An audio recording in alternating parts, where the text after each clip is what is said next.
hier, je le répète et on le répétera tantôt, probablement le grand bâtisseur de la modernité québécoise. C'est l'éducation qui a émancipé les Québécois dans les années 60, qui les a propulsés vers la modernité, il ne faut jamais l'oublier. Mais il ne faut pas oublier non plus son rôle en relations internationales, en développement international. C'est un grand homme de plusieurs façons et pour longtemps.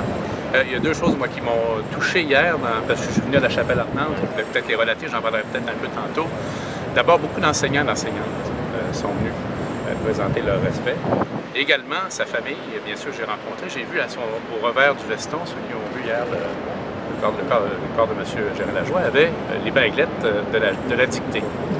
Et c'est une de ses petites filles qui a insisté pour lui mettre sur son veston. J'ai trouvé ça touchant comme épisode familial, disons, mais également qui parle à l'ensemble des personnes qui ont suivi la dictée. Alors, on va lui présenter nos respects, là, je pense, au nom de tout le monde. C'est un homme qui a profondément marqué l'histoire du Québec moderne. C'est certain que sa vision d'un Québec éduqué, où les gens avaient un rayonnement partout dans le monde, en tant qu'enseignant, en tant que Québécois encore jeune, je sais qu'il a profondément marqué mon histoire et celle de nous tous au Québec. Et c'est un moment pour s'en souvenir et pour célébrer tout ce qu'il a fait.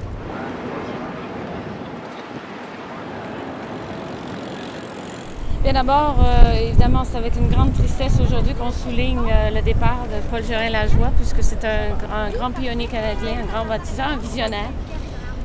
Il était un passionné d'éducation, je le suis aussi, passionné d'aide internationale, passionné tout court, si vous le connaissiez.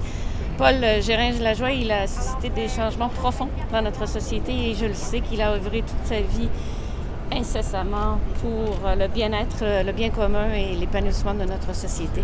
Personnellement, j'ai eu la chance de côtoyer Paul Gérin-Lajoie, surtout dans les débuts des années 90, lorsqu'il commençait l'aventure de la dictée PGL, qui, comme vous le savez, rassemble des jeunes d'âge scolaire à travers le monde pour améliorer la maîtrise de la langue française, mais aussi pour comprendre et mieux sensibiliser les enjeux globaux auxquels nous faisons face. Alors j'étais, comme astronaute, marraine de certaines des activités de la dictée PGL. Et c'est drôle à dire que beaucoup plus tard, mon fils, qui est adolescent aujourd'hui, a fait la dictée PGL à l'école primaire, à l'école secondaire. Donc son parcours, sa contribution perdure. Nous ne l'oublierons jamais.